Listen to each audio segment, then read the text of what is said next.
किसी क्रेन के द्वारा, मशीन के द्वारा एक स्थान से उठा करके दूसरे स्थान पर रखना या देना। ठीक है। तो लिफ्टिंग कितने प्रकार का होता है? लिफ्टिंग में 3 प्रकार का होता है, नॉर्मल लिफ्टिंग, हैवी लिफ्टिंग और क्रिटिकल लिफ्टिंग। नॉर्मल लिफ्टिंग कौन सा होता है? जो हम 1 ton 2 ton 3 ton 5 ton material उठाते हैं, इरेक्शन करते हैं, है ना, 20 मीटर के नीचे हाइट पे, तो नॉर्मल लिफ्टिंग होता है।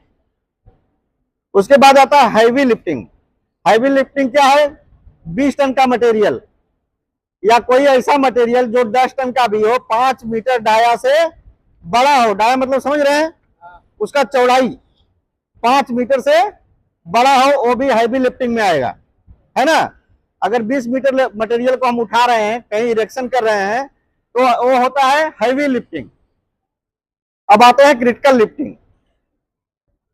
अगर हम 20 मीटर हाइट से किसी मटेरियल को इरेक्शन कर रहे हैं, दे रहे हैं, तो आएगा क्रिटिकल लिफ्टिंग होता है। या किसी मटेरियल को, एक होता है टेंडम लिफ्टिंग। टेंडम लिफ्टिंग भी क्रिटिकल लिफ्टिंग में आता है। तो टेंडम लिफ्टिंग क्या होता है? एक मटेरियल को 2 क्रेन के माध्यम से इरेक्शन करते हैं, उठाते हैं, तो होता है क्रिटिकल लिफ्टिंग। क्रिटिकल क्यों है, किस लिए है? क्योंकि अगर उसको हम सही तरीके से दोनों क्रेन को सिग्नल नहीं देंगे तो मटेरियल जो है गिरने का चांस होता है, क्रेन पलटी होने का चांस है। इसमें रिगर फोरमैन या रिगर का बहुत बड़ा रोल होता है, समझ रहे हैं। सेम डायरेक्शन में दोनों को सिग्नल देना। अगर सही तरीके से दोनों क्रेन को सिग्नल नहीं मिलेगा तो मटेरियल जो है पलटी होने के चांसेस हैं, कहीं टकराने का चांस है, या तो हो सकता है क्रेन जो है पलटी हो सके, पलटी होने के चांसेस हैं। ठीक है ना। और एक होता है ब्लाइंड लिफ्टिंग। हम लोग तो कर रहे हैं ना ब्लाइंड लिफ्टिंग। हमारा जितना लिफ्टिंग हो रहा है टावर क्रेन से, वो क्या है? ब्लाइंड लिफ्टिंग है। क्योंकि ऑपरेटर को कुछ टाइम बाद दिखाई नहीं देता है, जो किसी मटेरियल के आड़ में आ जाता है, आता है ना।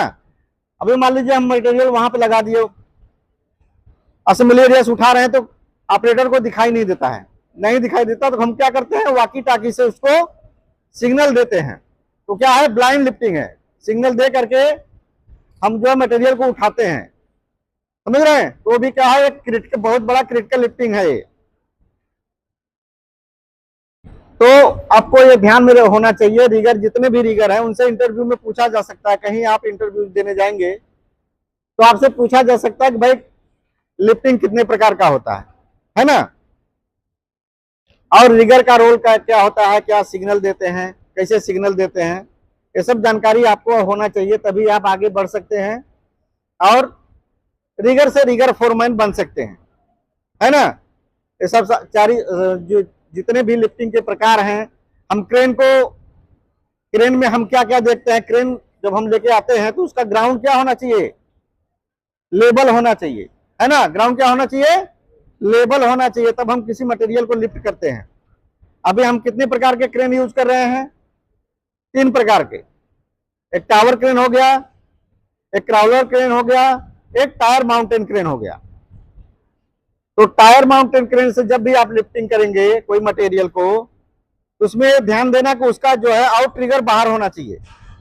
देखो आउट ट्रिगर, कभी भी मटेरियल को बिना आउट ट्रिगर के नहीं उठाना है। अगर आप टायर पे केवल उठाएंगे तो क्रेन पलटी होने के चांसेज हैं। आउट ट्रिगर निकालने से क्या है?